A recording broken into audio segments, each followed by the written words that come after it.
নমস্কার বন্ধুরা, আজকে খুবই একটা সাধারণ রেসিপি আপনাদের সাথে শেয়ার করছি, যেটা হলো আলু পোস্ত। এটা সবাই গরমের দিনে বাড়িতে বানিয়ে থাকেন। তো কিভাবে বানালাম সেটাই বলছি।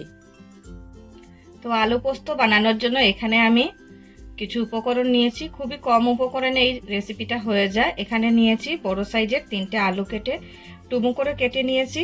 আপনারা আপনাদের নিজেদের রুচি অনুযায়ী এই আলুর পিসগুলো কাটতে পারেন। নিয়েছি এখানে পোস্ত বাটা, এখানে 3 চামচ পোস্ত বাটা আছে। আর নিয়েছি লবণ, কালো জিরে আর কাঁচা লঙ্কা।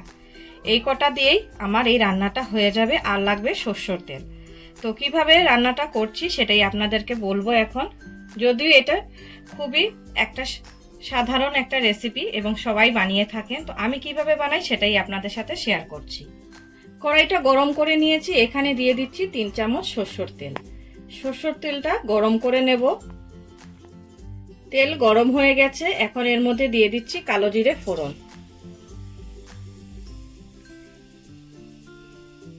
ফোড়নটা ভাজা হয়ে গেলে দিয়ে দেব 2টো চেরা কাঁচা লঙ্কা।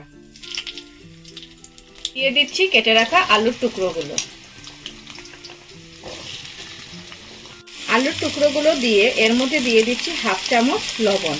লবণটা দিয়ে এটা ভালো করে ভেজে নেব। আলুটা যখন ভাজবো তখন গ্যাসের আঁচটা কমিয়ে দেব, একদম কমাবো না, মিডিয়াম টু হাই হিটে রাখবো। আর এটা ঢাকা দিয়ে ভেজে নেব যাতে তাড়াতাড়ি সিদ্ধ হয়ে যায়।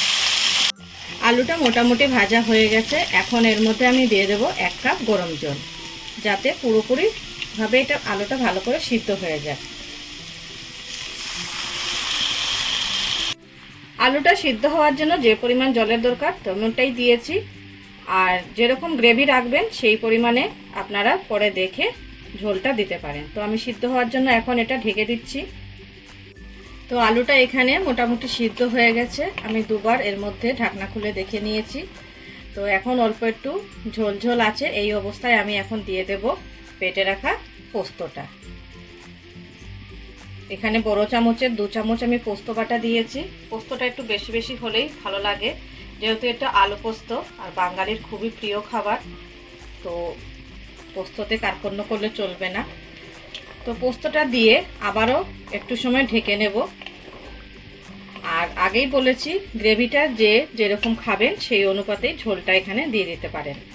তো এখানে আমি ডাল ভাতের সাথে গরমের দিনে খুবই সিম্পল একটা রেসিপি করছি, তো তার জন্য অল্প একটু জল দেব, কারণ আলুটা যখন ঠান্ডা হবে তো জলটা আরও টেনে যাবে। তো তার জন্য এখানে আমি 1/2 কাপ মতো গরম জল ব্যবহার করছি। তো সবসময় রান্নাতে গরম জলের ব্যবহারটা করাই ভালো, তাতে স্বাদের কোনো ত্রুটি হয় না, কারণ ঠান্ডা জলটা ব্যবহার করলে স্বাদটা একটু অন্য ধরনের হয়ে যেতে পারে। তো খুব কম সময়ে এবং খুব কম উপকরণ দিয়ে এই রান্নাটা হয়ে যায়, এবং গরম দিনের খুবই একটা সুস্বাদু খাবার এবং স্বাস্থ্যকর খাবারও বটে। তো এখন এটা ঢাকা দিয়ে আরও 5 মিনিট মতো রেখে দিচ্ছি। তো ঝোলটা ফুটে গেছে আর অনেকটাই শুকিয়ে এসছে। আর নামানোর আগে, কারণ একটু পরে আমি নামিয়ে দেবো, তো তার আগে দিয়ে দিচ্ছি 2টো চেরা কাঁচা লঙ্কা। এখানে ঝালটা আমি একদমই কম দিয়েছি, আপনাদের স্বাদ অনুযায়ী আপনারা এখানে ঝালের ব্যবহারটা করতে পারেন। আর আরেকটা কথা, আলু পোস্তটা সাদা সাদাই ভালো লাগে, তো তার জন্য আমি এখানে কোনো হলুদের ব্যবহার করিনি। যদি আপনাদের এরকম পছন্দ না হয় তো তাহলে আপনারা অল্প একটু হলুদ গুঁড়ো বা লঙ্কা গুঁড়ো ব্যবহার করতে পারেন। আমি কিন্তু এখানে কোনো ধরনের হলুদ বা লঙ্কার গুঁড়ো ব্যবহার করিনি।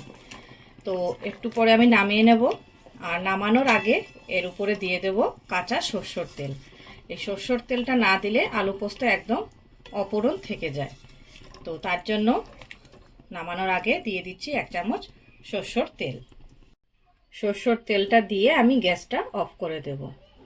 তো কেমন লাগলো আজকের এই একটা সিম্পল রেসিপি অবশ্যই জানাবেন। ভালো লেগে থাকলে লাইক, কমেন্ট ও শেয়ার করবেন। আমার চ্যানেলে নতুন বন্ধু হয়ে থাকলে অবশ্যই সাবস্ক্রাইব করে নেবেন ও পাশে থাকা বেল আইকনটা প্রেস করে দেবেন, তাহলে যে কোনো রান্নার নতুন নোটিফিকেশন সবার আগে আপনাদের কাছে চলে যাবে। তো ভালো থাকবেন, সুস্থ থাকবেন, দেখা হচ্ছে নতুন কোনো রেসিপিতে। তো এখন সার্ভ করে নেব।